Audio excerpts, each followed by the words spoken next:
Hey everybody, Al Puglisi Trains, and the other day, a few days ago, I believe, we posted a Erie Day video and some Erie Pacifics and some Erie Berkshires, and all the Pacifics have the right tenders, but some of the Berkshires had a little bit of a mix-up on the tenders. So Howard dug through his collection, and we found quite a few more Berkshires. So today will be Berkshire Day, and we found a bunch more Berkshires, and the tenders are all been sorted out. So many in the collection, and it's so much fun. I can't tell you, folks.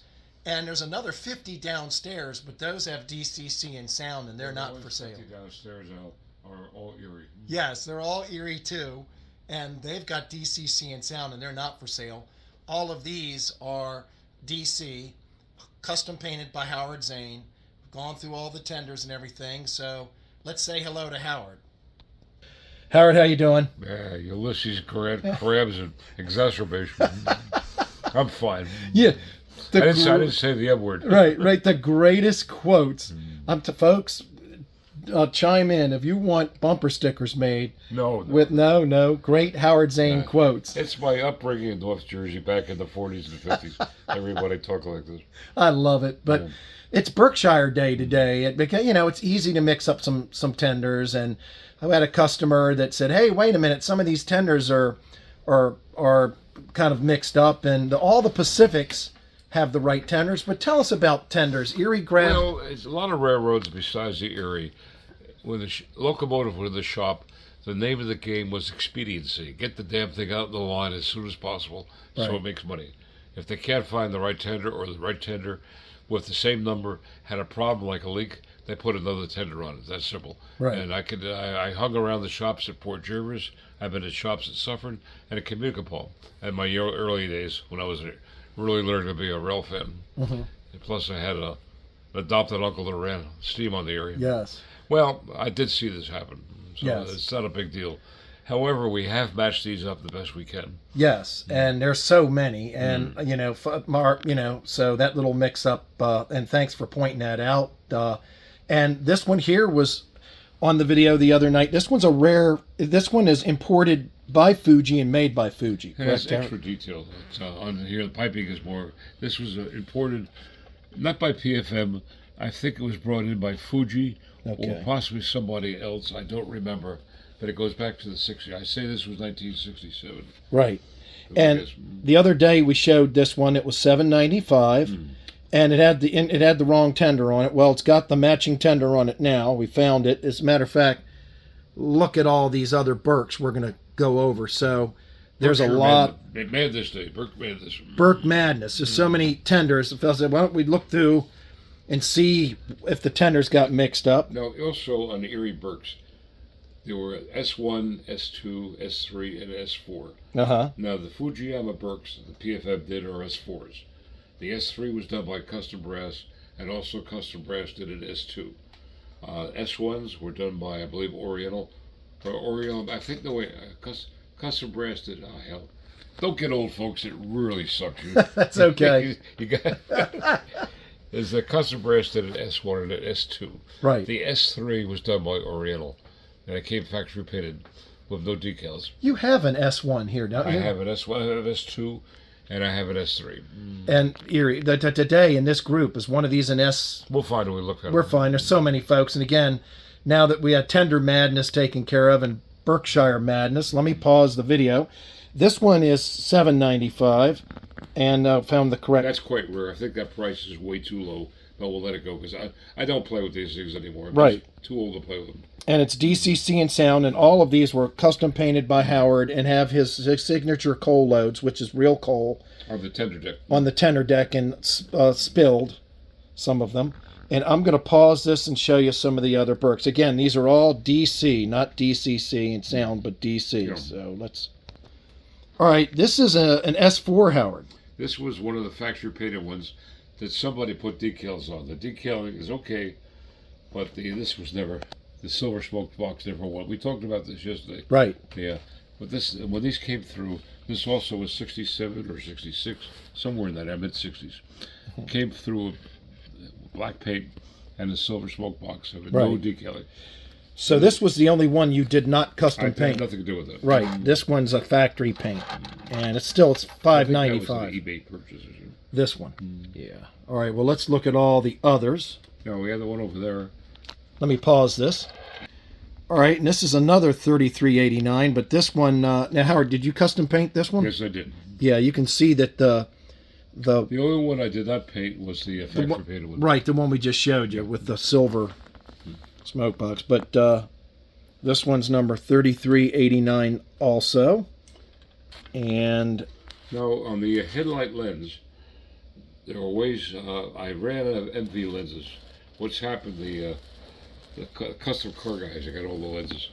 So you can make your own, or we can find the lens to fit in there if that's important. right. Well, they're priced Priced accordingly. So, and this one is all $5.95. they're all $5.95. And let's take a look at the next Now one. that's a bargain because the actual price, the so-called retail price or street price, is for an unpainted model or Right. factory painted. Now these are all custom painted. So when I would paint these things during my heyday, when I was young, and I didn't give a damn what I was breathing, people, young and stupid, Yeah. I would charge $250 to $300 Right. for paint. And so you have a value that's added to this model. Oh, yeah. But we're not charging for the paint. Oh yeah, it's beautiful So paint you're and getting a weathering. bonus of a custom paint job. Right. Plus the beautiful weathering and the beautiful coal loads on so many of these. So weathering was $50 more. Oh yeah. All right, let's pause it. And this one's made by Custom Brass, NJ Custom Brass. NJ Custom Brass, and she has a headlight lens. I would assume it doesn't work, but it's there. It has a headlight lens, and it's No, there are no electronics in these. no electronics in Except these they at all all. run perfectly. And it's another beauty. These are all $5.95. The only one that's more than $5.95 is the first one we showed you, That was a very rare Fuji which is import. a Fuji import. This Yeah. shipping is very reasonable. We use United States Postal Service. Average price is around $35. That includes insurance. Well, the insurance is $100. I've got to check with Really? I've got They to. That's all they give you now. I've got to check with the post office and find out how much extra they charge. Right. Yeah, they. But Are you serious? yeah, Great yeah. Buckets of bullshit. Oh yeah, yeah. The postal service. But we use United States Post Office priority mails. We've had good luck with it, and that's additional cost. That's a beautiful locomotive. These haven't had hardly any runtime at all, I don't think. Let's take a look. Let's look. It's been test run. It has been run. All right. But This I one would say has. no more than about 10 hours, All right. if that. Some have very little runtime, if none. Well, these were all going to go on my layout. And after I wound up with 50 or 60, I got the area. I just said, hey, enough. I'm getting tired of the area. Yes. Even though I grew up on the area. So. Now this is a correct tender. It just doesn't have the number. Yeah. Yeah, it doesn't have the number, but it. There's no number that's in it? No, but it's the correct tenor. It just doesn't. I don't see a number on it, but it appears to be the correct one. So we're all set with this one? Yep, we're all done with that one. This is another custom brass one. This one's $33.93, and it's got the correct $33.93 tender. Again, it's either an S1 or an S2. I'm not sure. There's very little difference. And I'll show you folks on the bottom. Very little runtime on that. Yeah, very little. Yes, this is my early days of painting when I didn't bother doing this. Now when I do, later days of my professional paint work, I would paint everything. Wow, that's including beautiful. the driver plate. This is, again, it has very little runtime. Oh yeah, and this one was number $33.93. So let's Okay. pause his. Tell us about this one, Howard. Well, this is a PFM S4 Fujiyama. Now, this is my later days when I was painting everything. So you can see the driver plate is painted. Oh wow. That's minor detail. Now, some of the PFM runs on the Fuji had a back plate but no detail, and some just had it open. Right. This one is open. That's an open frame motor. This one is number 3392, 595. It's got the correct tender. 3392. All right, let's pause this one. Oh, let's take a look and see if it has a no lens. That's okay. On this particular one, 3392. Let's pause. All right, and this one is in the same price range, 595. Howard, tell us about this one. This one's really, they're all pretty, but this one is Oriental S3, also Japanese made, believe it or not. Wow. And it has a headlight lens in it. These are quite rare today. I haven't seen one in a long time.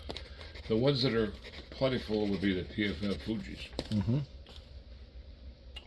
Wow. This thing's beautiful. Now notice on the S2 and the S4 had roll cold boards on the top. The S3 and the class of the some of the S1s had square tenders, which a lot of people mistake these for Pacific tenders. Wow. Because the K5 had a very similar tender. Wow. And we've got one last one to show you. It's a little bit different, and we're going to end the video with this last one. Okay. All right, this one's Oriental. This is I'm going to find one more after this. We keep saying this is the last one. This is the S3. And look at it here. So it's got a full back head. Oh, yeah. That's beauty. Now, on the Fuji PFMs, one year they had it open to the motor. The next run had a dummy back plate. Okay. And this one's got a lens. This one has a correct tender, but the tender's a different number. This one has... Are you sure? Yeah, I think this one's tender number 349. Oh, that's right, yeah. But it's a correct tender. It's just different correct number. Tender, yeah. And this one's 595. So we're going to end the video. Actually, a correct tender on this would be a straight tender. A straight the tender. The S3 would have this. That would have roll boards. Okay. Well, I think this is the only tender we've got for this guy. So it's possible. Right. Again, remember, they swap tenders just like you change underwear. Right. Right. So this one, you change your underwear. This one does not have the matching numbers tender. All right. And let me pause this. It's an S3 with an S4 tender. Oh, right. Which is accurate. It could have been accurate. And here's the last one of the day. This is not the correct tender, but like Howard was saying. This is a later run Fuji, probably 1967 or 68. This has a dummy backplate. Okay. Not open. Now this tender here is what we were talking about. For expediency, they would, whatever tender was around, they get the thing on the road. Right. Put the thing on a different tender. This tender is from a K5. Okay. I would guess a key K5, and it has a number 2937. Okay. Which is a K5 number. The Berks were 3400s. Okay. The PFM Berks. So this, it looks. I think it looks great myself. Right. I would run that downstairs.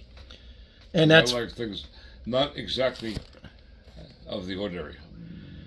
It's interesting, but anyway, this kind of takes care of the tenders. We sorted through the ones that have the matching ones and the ones that don't. And Howard, I really appreciate this. And folks, if you're interested in any of these, we've got people interested in these. Actually, I've already sold while we're reviewing this.